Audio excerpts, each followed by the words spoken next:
Welcome to Pixel Crush TV Productions, and today on Do I Fund It, where I go and check if the money you're gonna invest in certain games are worth it or not. These are opinions by myself and could vary from person to person. And on today's show we have the game Chasm that is now up for funding for another 15 days from the moment of recording, and this game is a mixture between dungeon crawler and Metroidvania. The creators have been heavily influenced by the games like Castlevania, Symphony of the Night, Legend of Zelda, that's gonna be Legend of Zelda 2 I presume, Metroid and Diablo. The controls are simple but a bit of a pain to play on the keyboard, so Xbox controller is recommended. You start in a small village and you have your local pub where you can buy fruits and drinks, and of course there's a blacksmith that sells you the lovely weapons and armor you crave for.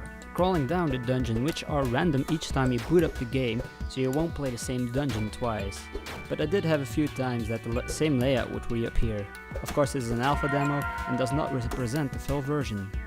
So finding chests, shrines and various things are different each time, which increases the replayability.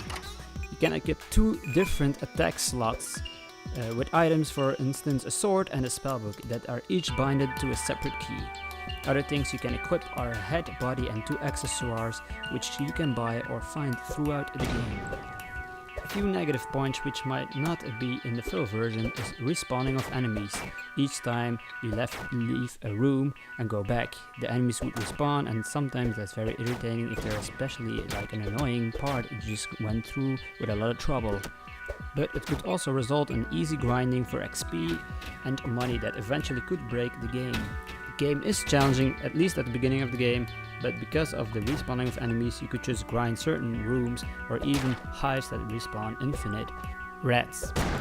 The story does remind me of the game Diablo.